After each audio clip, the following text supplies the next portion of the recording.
সারা দেশে তীব্র গরমে সাধারণ মানুষের এখন নাভিশ্বাস অবস্থা।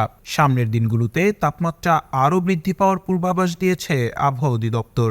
গরমে সবাই যখন বাড়ি ফেরার অপেক্ষায় থাকেন কিংবা একটু ছায়ার খোঁজে ব্যস্ত, তখনও রাস্তায় সোজা হয়ে দাঁড়িয়েই থাকেন ট্রাফিক পুলিশেরা, নিশ্চিত করেন আমাদের দ্রুত বাড়ি ফেরা।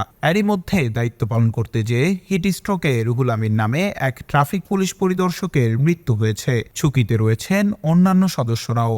বর্তমানে বাংলাদেশে ট্রাফিক পুলিশের সংখ্যা প্রায় 10,000। এর মধ্যে শুধুমাত্র ঢাকায় ট্রাফিক নিয়ন্ত্রণে কাজ করছে প্রায় 4,000 পুলিশ সদস্য। স্বয়ংক্রিয় ট্রাফিক ব্যবস্থা না থাকায় রাস্তার মধ্যে ঝুঁকি নিয়েই দায়িত্ব পালন করতে হয় ট্রাফিক পুলিশদের। আবার গাড়ির পাশাপাশি পথচারীদেরকেও নিয়ন্ত্রণ করতে হচ্ছে ট্রাফিক পুলিশের, কারণ ফুটওভার ব্রিজ থাকলেও তা ব্যবহার করেন না বেশিরভাগ পথচারী। তাই প্রতিদিন 8 ঘন্টা ব্যস্ত সড়কে ডিউটি করতে যেয়ে দীর্ঘমেয়াদী শারীরিক জটিলতার শিকার হচ্ছেন ট্রাফিক পুলিশেরা।